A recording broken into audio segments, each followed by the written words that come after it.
Hey, what's up there, YouTubers? It's me again, Brian, aka Gamer55551, and I am back with a My 2 Cent video for this week, for the week of June 12th to the 14th, where I take a look at a couple of stories that caught my attention and give you my thoughts and my opinion about them. And we have 4 stories to cover for this week, including Microsoft striking a deal with the CWA, I think Communications Worker Association, a union group that was formed by Ravensoft employees and all.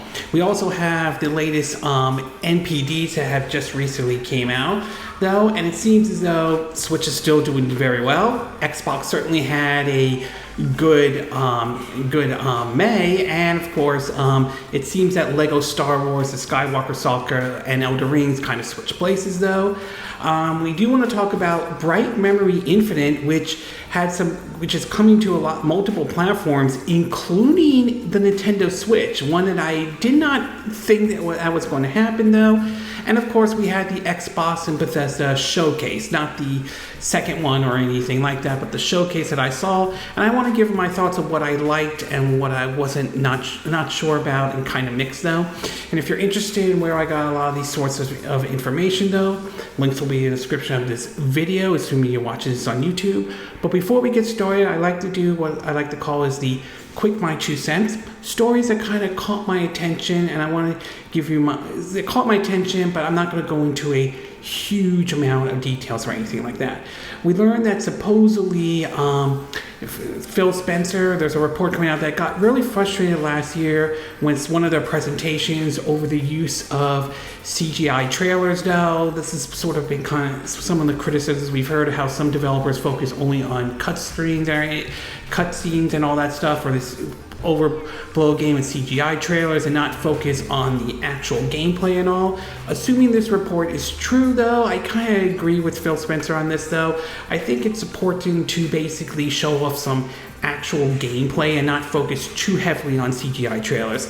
This is also one of the reasons why I have somewhat more respect with Nintendo, though, because they mostly focus on gameplay in terms of when they're showing off what games they are bringing and all that stuff. Granted, not every game will appeal to everybody. I get that, though. Everyone has their own preferences, taste. But it's nice to know that at least showing off exactly the kind of game you are getting to them, though. So, assuming this report is true, I kind of have to side with Phil Spencer on this one.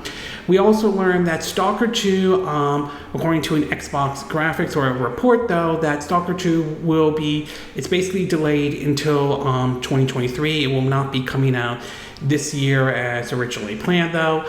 Honestly, I'm not really surprised by this or anything like that, though. It's unfortunate, but not really surprising, given the current conflict we're seeing between Ukraine and Russia at this time, though. It really has frozen a lot of development, though. We've heard the team has moved some of their stuff over to, Hungary or Paraguay. I apologize, I'm not saying the name correctly, though, to basically get production up and running again, though. But the fact that the game is being delayed to 2023 isn't really shocking, though. I do hope the staff over there stay safe, especially given the current situation going on between Russia and Ukraine. And I will say their health and safety is utmost more important than a video game. I do want to point that out. We also learned that there's been confirmed that Sony's classic PlayStation games, at least here in the US, will be running at 60 Hz, though, which is certainly nice, though, considering the fact that there were reports of the classics released overseas and they were running at 50 Hz, and that had some people worried of whether or not this means that basically the games are going to run poorly, or that they're going to go with that version when release it over here in North America. But according to several reports, it does seem like they'll be running at 60 Hz, so that should put some folks at ease, to be exact, though. We also learned that there is potential screenshots and supposedly rumors about a new Finnish Fire Emblem game, as the reports seem to be indicating that Nintendo has a new Fire Emblem game in the works with the folks who did Three Houses, especially with Koei Tecmo and Gus, and that supposedly Nintendo is just sitting on it and just waiting for the right time to release it, though. It isn't really surprising because Nintendo has a history of basically sitting on a game even after it's finished and all. Whether or not we'll see this game or not remains to be seen. Given how successful Fire Emblem has been lately, though, I do think they would like for them to put it out as soon as possible. They could be waiting for for the anniversary of Fire Emblem to put the game out, though, or they could announce it at the rumored Nintendo Direct, which many are pointing towards it being possibly on the 28th or the 29th of this month, but we'll have to wait and see, though. We also learned that Sonic Frontiers, despite some of the gameplay footage shown by on IGN's First, though, they will not be delaying the game as a result of fan feedback. That's according to what the Sonic team boss is saying, though, and also has claimed that he doesn't understand why fans are not like it or anything like that, saying that they should try the game out and all. And there may be some truth to it, though. It's possible the footage that we've seen so far could be different for those who actually play the game and try it out.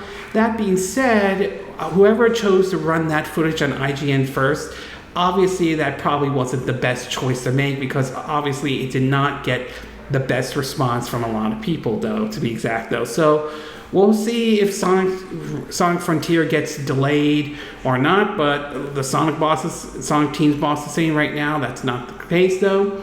We also learned that supposedly Crisis Core Final Fantasy VII, the prequel to the Final Fantasy game, is getting a remaster or remake or reboot or something like that, and it's going to be available on multiple systems, including the Nintendo Switch as well. It will be out supposedly this winter, though. It's kind of interesting that they're bringing that one to multiple systems, though, yet they're not trying to see if they could bring the Final Fantasy remaster or the remake to other systems at this time, though, although this was all announced during the Final Fantasy VII presentation, including the announcement of a Final Fantasy, this next chapter in the Final Fantasy VII saga, which is Final Fantasy VII Rebirth, and supposedly Part 3 is in development at this time. But either way, nice to see Crisis Core is getting another shot, though. It became a cult classic on the PSP, so it's really nice to see it's going to be coming to other systems, though. We also learned that at the same time, Capcom held a Dragon Dogma event, and it has now been officially announced that Dragon Dogma 2 is in the works as we speak, though. As of right now, there's been no word on a release date or what platforms it's going to be on at this time, though.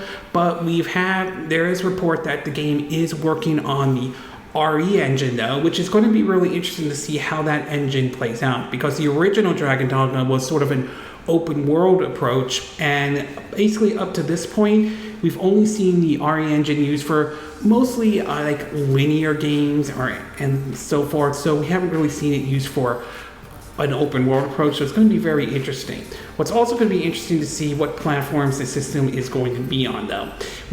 I don't doubt in my mind the PS5 and the Xbox Series S and X and PC are shoo-in, though. That's at least how I'm looking at it, but it's unclear if it will be coming to the Nintendo Switch or not. That said, the RE engine has been used on the Nintendo Switch. We've seen it with games like Ghouls and Goblin Resurrection and Monster Hunter Rise, which sold very well on the Nintendo Switch too. So I won't rule out the possibility that Dragon Dogma 2 could make its way over to the Nintendo Switch, but as of right now, it's too early to tell, though.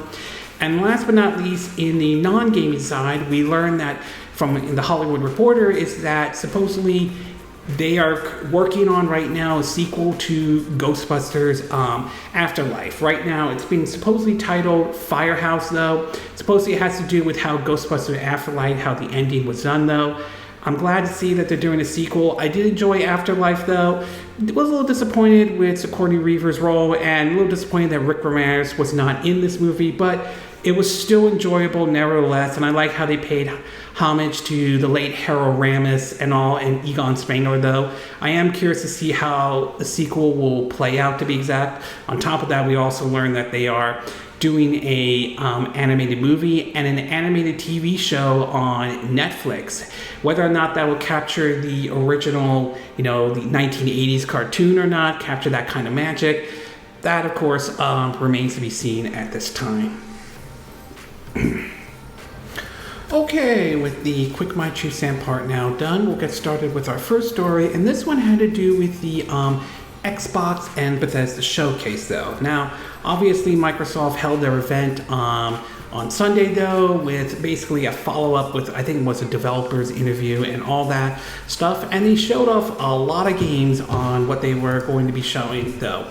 Some of them were like Forza Motorsport, or a bonus for Microsoft Flight Simulator, which an item from used from Halo Infinite, and some other stuff like Gunfire Reborn, As Dusk Falls, and so forth. But there were certainly some games that I thought kind of stood out, at least for me though. So what I want to do is sort of point out what I liked and what I'm not 100% sure just yet, and I'm sort of mixed to some degree though. The first one, at least in terms of the what I like part though, the first one I do want to point out is basically Redfall though. Now, I was a little bit on the fence about this game when it was first announced, to be exact though, about it, the whole co-op experience, but hearing the fact that you can play the game as a solo play certainly kind of caught my interest, to be exact though. And judging from the gameplay and everything though, it looks really nice though. I might try the co-op, but if they have a solo play into it, that's one I'm definitely going to give it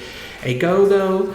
To be exact though, I'm very interested to see what Arcane can make out of this though. Granted, it's not Dishonored 3 or, a sequel to the Prey reboot that they did though, but nevertheless though, it's definitely one I want to take a look at. The next one I do want to talk about is High on Life, and this one is from the creators of the Rick and Morty TV show though. Now, I'll admit though, I'm not really a Rick and Morty fan or anything like that. I don't deny the series' success. I know there's a huge fan base out there, especially with, I think, the whole McDonald's Szechuan sauce kind of stuff, but there's no denying the series has its popularity though. And hearing them making a game though, I am kind of curious and would be taking a look at this one though. The whole idea of the guns talking is just weird and all that stuff. And for what I've been hearing, if I say this correctly though, is the fact that supposedly it's going to take sort of a Metroidvania style of approach, which if that's true, that certainly is going to be on my list though. So High on Life is definitely one I'm definitely going to be keeping an eye out though. Plus, it's coming to Game Pass, so that certainly is a plus, though. Speaking of Game Pass, we learned that several of the Persona games are going to be making their way over to Game Pass and to the Xbox systems. Persona 3 Portable, which was liked by a lot of folks, Persona 4, and Persona 5 Memorial. So this certainly is nice to see Atlus branching out and putting their games on like other systems outside of the PlayStation. Glad that they put the Persona games on the Xbox Series S and X though. I will admit to some degree I'm a little disappointed that they have not put the Persona games on the Nintendo Switch. That is something that I would like to see though, even though recently they brought Shin Megami Tensei 5 over and 13 Sentinel Aegis Rim, if I'm saying the name correctly though. But either way, it's still a little disappointing that they haven't put the Persona games on the Nintendo systems. I'm hoping over time they'll do that though. But either way, nice to see the Persona games coming to Game Pass though. It's definitely one I'm going to keep an eye out on. The other one is, of course, is Hollow Knight, and that one, another Metroidvania style type of a game, and one I'm going to be keeping an eye out as well.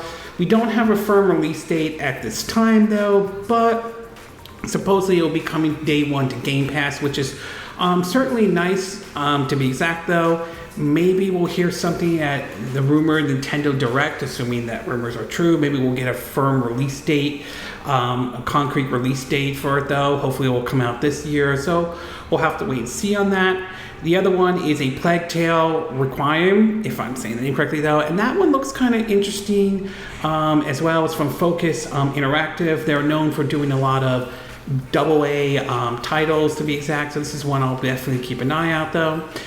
They also show off a little bit of the action game Flintlock, which certainly does look nice though. It's one I'm going to be certainly like those type of games. It's certainly one I'll keep an eye out on. It's also coming to Game Pass.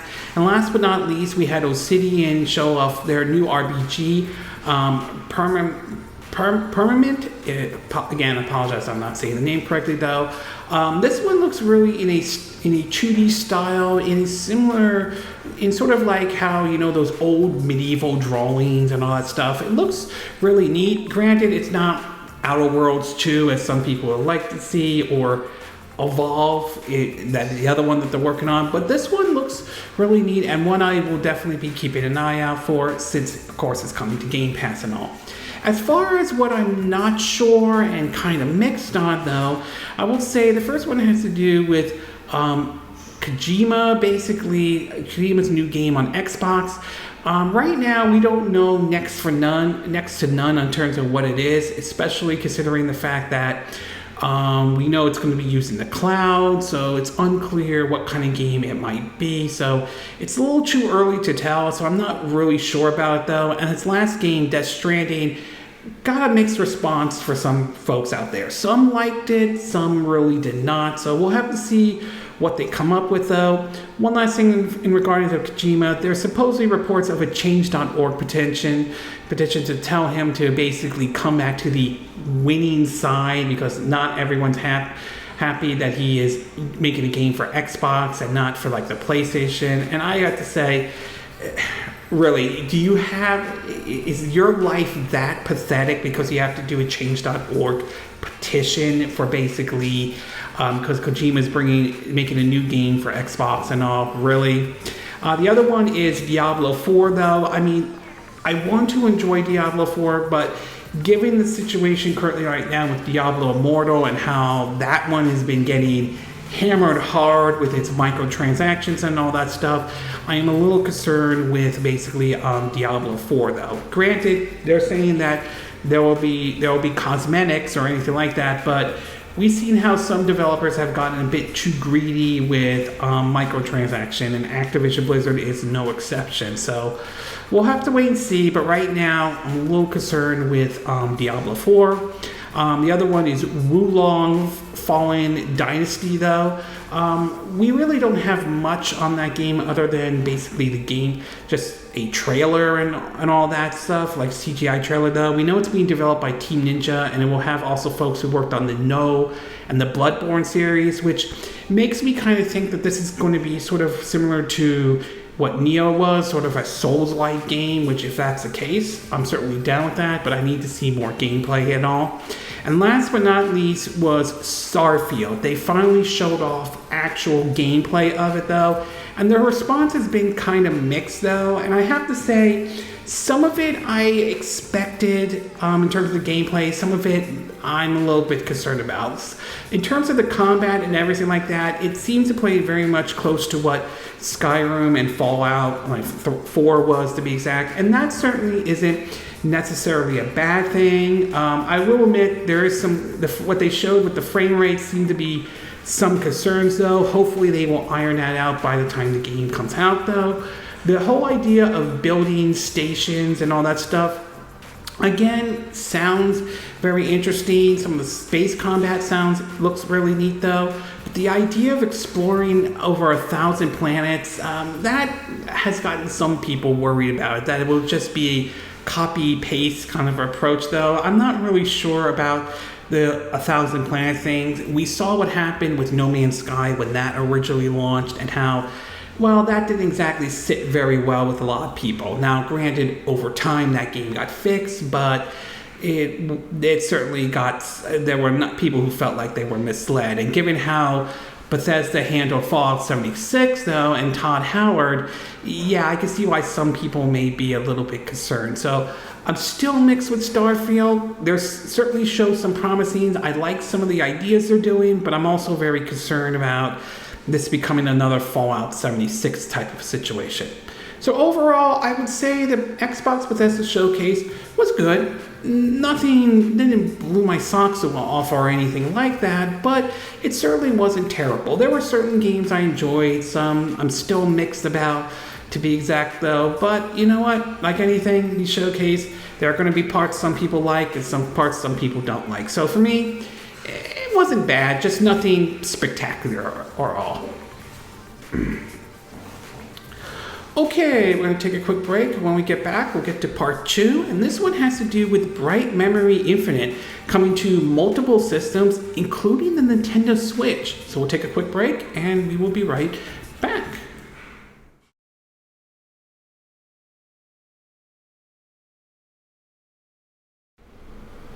Okay, and we are back with part 2 of my 2 cent video for this week, and for this one we're going to be taking a look at the game Bright Memory Infinite though. Now, I remember hearing about this game sort of a couple years ago. I heard it was like developed by one person, and at the time that what gameplay they showed off looked kind of impressive, especially for someone who was basically being developed by supposedly at the time one person. To be exact, though, I've heard about the game coming. Came to the PC. It also came to the Xbox Series S and X. Though I think through Gamepass, they had sort of an early version, and then they had sort of the complete version, to be exact. But now we're hearing it's basically going to be coming to other system as well. It'll be coming to the PS5 and one system I did not think it would come to, but I'm kind of surprised to see it nevertheless, the Nintendo Switch. In an article from GameSpot, it reads that, quote, Bright Memory Infinite, the high-octane first-person shooter, was first released on PC in 2021. It's coming to PS5 and Nintendo Switch later this year, along with the previously announced Xbox Series X and S version. Announced during the Future Game Showcase today, it was confirmed that both the PS5 and Xbox Series S and X version will fully support ray tracing with reflections at 60 FPS or 100 FPS on performance mode, while the PS5 version will also utilize the DualSense controllers at adaptive triggers. Meanwhile, the Nintendo Switch version will run natively on the hardware, not through the clouds, and will feature multiple sampling of TAA, anti-aliasing, and gyro aiming support. Going to one of the developers of FYQD Studios, they're saying, quote, I know people had to wait a bit longer, but my partner and I decided we need to take as much time as possible to make Bright Memory Infinite shine on consoles, said the developer of FYQD Studios. We used the extra time to optimize the game on each device. I was confident about getting Bright Memory Infinite on consoles, but playing the games on those platforms still feels like a miracle, though. It was also confirmed that each console edition of Bright Memory Infinite will include all the cosmetic DLCs from the PC version with the base game. So the fact that this is even coming to the Nintendo Switch is actually kind of impressive. I did not really expect this game would be making its way over to the Nintendo Switch, though. Now, obviously, for this to even come to the Nintendo Switch, it's clear that compromises had to be made, though. As much as I would have loved to see this game running at 60 FPS on the Nintendo Switch, I'm going to take a guess that the most likely outcome is going to be at 30 FPS, though, which, again, 30 FPS isn't necessarily bad as long as it's a stable 30 FPS, but I don't deny 60 FPS or 100 FPS is available, though. Obviously, we haven't seen how the game runs on the Nintendo Switch at this time, so we'll have to wait and see how the game is going to run. The fact that it's going to be native, not through the cloud, is definitely a plus, though. What we don't know is there will be a physical version or not. So to hear this game come to the Nintendo Switch is certainly nice indeed, though. Although I've heard for some folks that the game is short, and that may or may not appeal to some folks, to be exact, though. As far as the adaptive triggers on the PS5, I am kind of curious to see how that will play out, because while that's an impressive feature on the PS5, I just don't know how many developers are going to take advantage of that feature. So we'll see when the game officially comes out. It seems it will be released on the same day. It seems that all the platforms will get on the same day, at least according to what I've been reading. It doesn't sound like at this time it's going to be basically everyone gets the version, but say the Nintendo Switch version, folks will have to wait a little bit longer. It doesn't sound like that's the case, but we've seen situations before, so we'll have to wait and see on that one. But overall, it's nice to see this game's going to be released on multiple systems. Still kind of surprised to see it come to the Nintendo Switch, though, and I am kind of curious to see how the Switch version is going to run. But nevertheless, I'm happy to see we're getting another getting this game on the Nintendo Switch. So that certainly is a good thing indeed. Okay, we're going to take a quick break. When we get back, we'll get to part 3, and this one has to do with the NPD charts have recently just came out for May 2022. So we'll take a quick break, and we will be right back.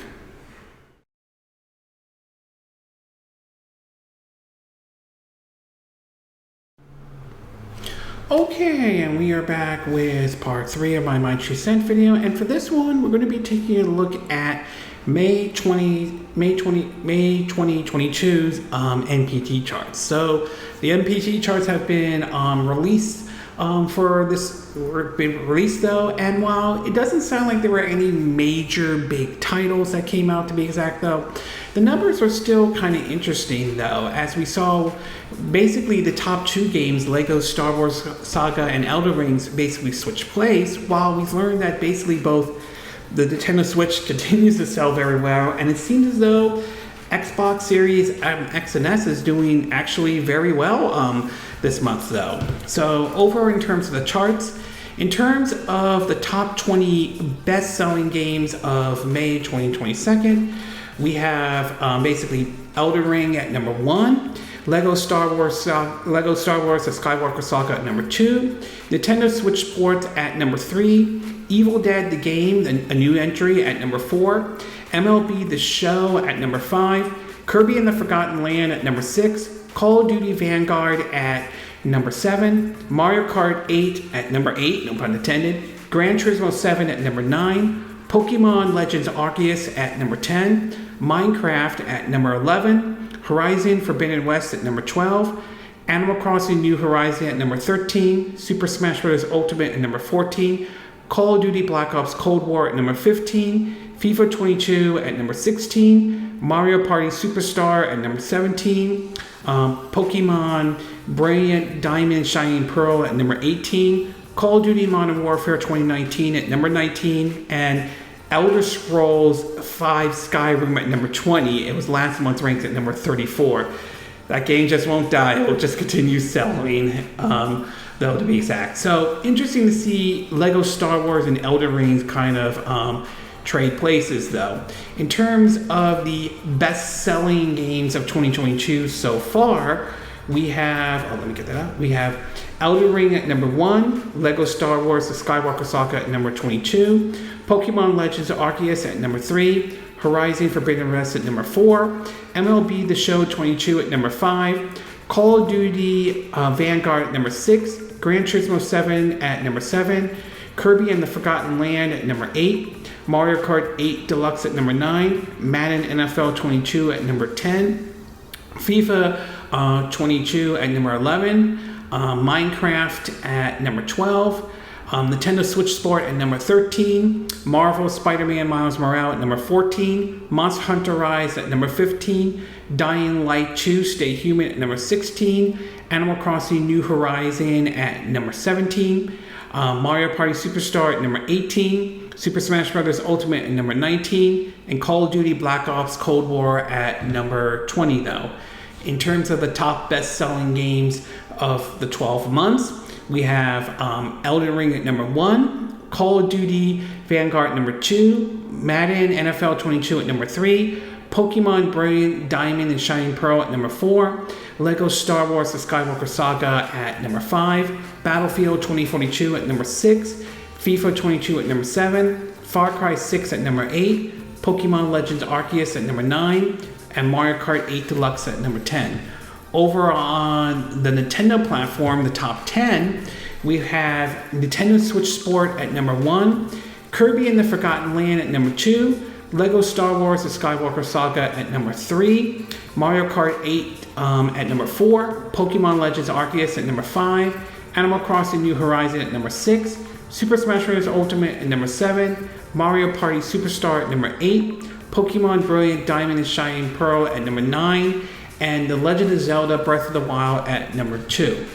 Over on the PlayStation side, we have MLB The Show at number 1, Elden Ring at number 2, Evil Dead the game at number 3, new entry, Lego Star Wars the Skywalker Saga at number 4, Gran Turismo 7 at number 5, Horizon Forbidden West at number 6, Call of Duty Vanguard at number 7, Marvel Spider-Man Miles Morales at number 8, Ghost of Tsushima at number 9, and Minecraft at number 10.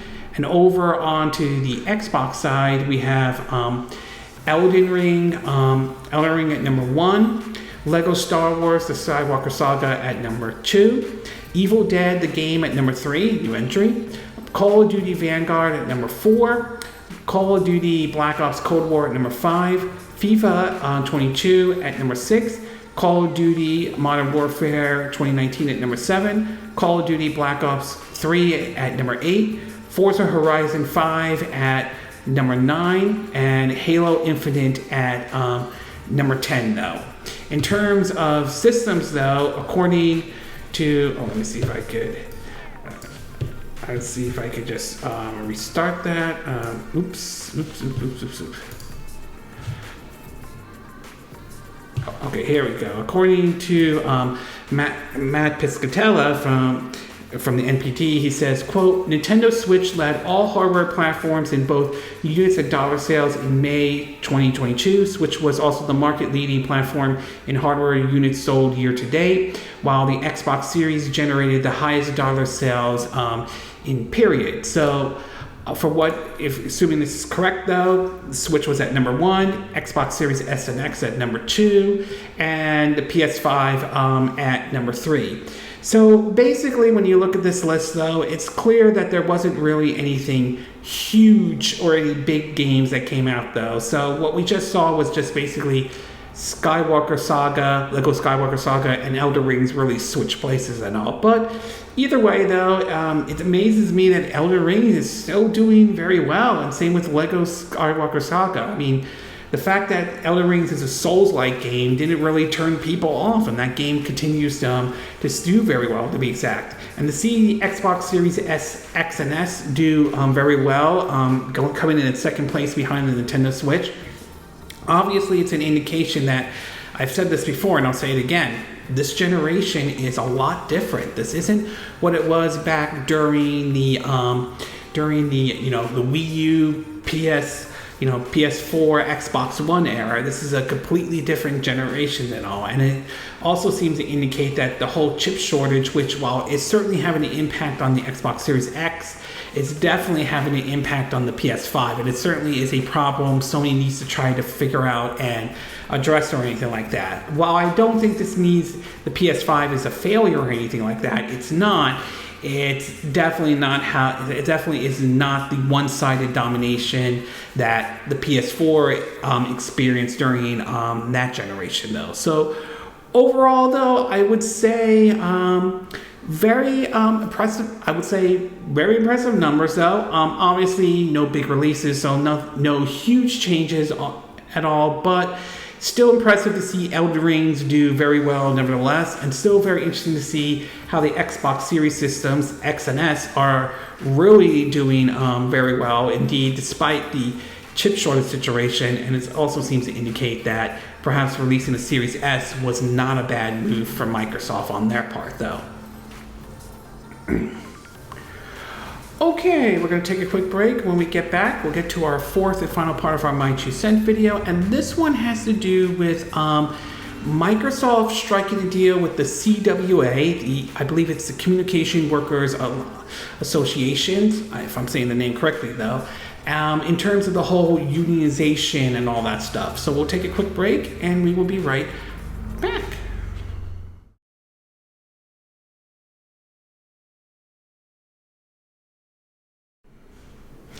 Okay, and we are back with our fourth and final part of our My 2 Cent video. And for this one, we're going to be talking about Microsoft and sort of a deal they made with the CWA, I believe the Communications Workers of America, though. Now, one of the things that we have been seeing lately that we're seeing a trend is a lot of push for some of these game developers or the employees pushing for unionization and all. One of the biggest pushes we've seen so far has been on the Activision Blizzard side of things. And this all stems from a lawsuit that Activision Blizzard had faced, though, over in terms of their working conditions and so forth, to even laying off some of the employees, though. This was all before we learned about Microsoft buying Activision Blizzard. And one of the things we've seen so far is the FTC really has started to look into this whole acquisition, though, to be exact, though. And some of the questions have been concerns about unionizations and all. Something that we've heard several politicians like Bernie Sanders, Cory Booker, Elizabeth Warren, and others have sort of raised, not to mention the whole idea of whether this will be trading one bad seed for another. A concern that I don't entirely disagree with what those senators are basically saying, though. Well, recently it does seem as though that Microsoft and the CWA union seem to have reached reached a agreement, though, in terms of neutrality, if I'm saying it correctly, in terms of whether developers want to unionize or not. From an article published by the CWA's website, Communication Workers of America, it reads, quote, today, the Communication Workers of America and Microsoft announced they have entered into a groundbreaking labor neutrality agreement.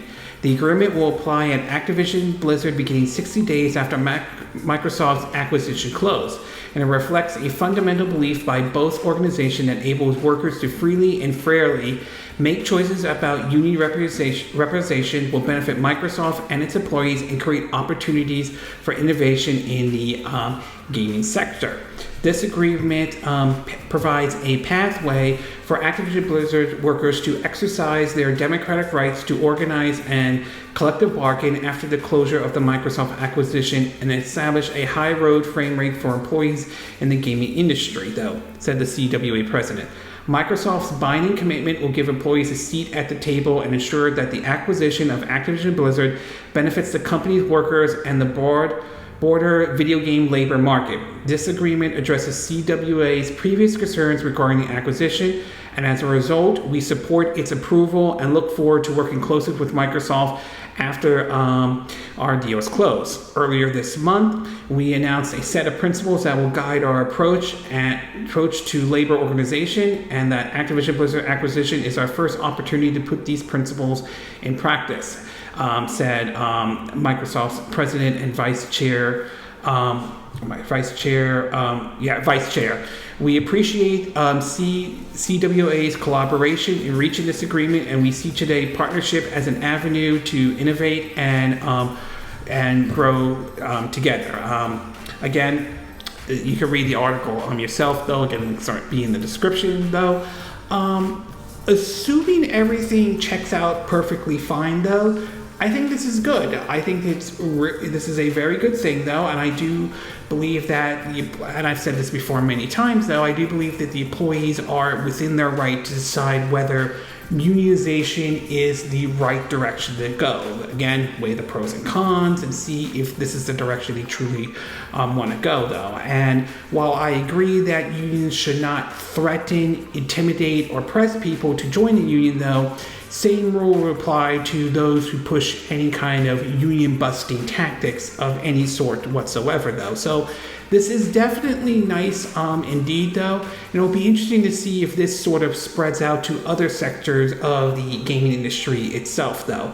I'll admit, though, I'm not calling for all developers to unionize or anything like that. I still believe that is up to the employees to make that call, but I think that the door should at least be open for them to choose if unionization is the right direction to go. And I will say this, though. Based on everything that has happened at Activision Blizzard, minus Microsoft buying Activision Blizzard, though, I would say I'm more in favor of this, though. And it will be very interesting to see if we start hearing other studios do this, whether this is Sony, whether it's Nintendo, or any other first, second, or third party developers, because we've seen situations in the gaming industry that hasn't been great. We've seen certain scandals, we've seen issues of crunch time and everything like that, and there needs to be some kind of overhaul and change though. So I'm very happy that both parties were able to strike some sort of agreement to get this done though, and assuming Microsoft stays true to their words, and I believe they will, but we'll have to wait and see. But as long as they stay true to their words, I think this is good. This is good for the employees and so forth. So overall, I have to say I am very pleased with this though, assuming everything checks out perfectly fine and hopefully both parties are okay. I do believe that it is still very important for employees to have to make that decision on whether or not they feel unionization is the right direction to go or not. As for whether this will spread across the gaming industry as a whole, remains to be seen, but we'll see what kind of impact this will have and see if other studios follow suit or not. Okay, this concludes this My 2 Cent video for this week. And again, these are my opinion. What are yours? What are your thoughts about Microsoft's Xbox and Bethesda Showcase? Did you like the showcase? Did you not like the showcase? Were there games that you are looking forward to getting, or games you're not 100% sure about? Did Starfield, did any concerns about Starfield put those concerns away from based on the gameplay that they showed, or are there still some concerns that are still there though? What are your thoughts about Bright Memory Infinite coming to multiple systems, including the Nintendo Switch? Are you pleased to see this game come to different systems though? Are you surprised to see this coming to the Nintendo Switch? Are you curious to see how this game will look on and run on the Nintendo Switch and all? What are your thoughts about the NPD? Are you surprised that it was kind of slow this month, that there was no really any big releases? Are you kind of surprised to see Elder Rings, a Lego Star Wars Saga switch places? Are you kind of surprised to see that Xbox was at number 2 last month compared to where they were in the previous month? And do you think this is an indication that Sony may have to rethink some of their strategies in terms of trying to get the PS5 out in the market for more people to get though? And what are your thoughts about Microsoft and the CWA striking this deal though? Do you think this is a very good thing? Do you think this is a step in the right direction? And do you see other studios or other employees at these studios following suit, maybe considering themselves pushing for unionization? Do you think unionization in the gaming industry is a good idea? Do you agree with what I said in this video? Do you disagree? Do you have a difference of opinion? As always, sound off on the comment section below. Let me know what you think. And if you do like this video, I hope you hit the like button. I would appreciate it. And I hope you do subscribe to my YouTube channel. If you do, make sure you hit the bell icon for notifications of any new videos I put up. Also, feel free to share this video if you want to, and feel free to donate to my channel if you like. You can do it through PayPal me or Patreon. Links will be in the description of this video, assuming you're watching this on YouTube. And I'll see you again next time when I do another video. Hopefully that'll be soon. Until then, from Southern California, wish you all a good day then. Bye!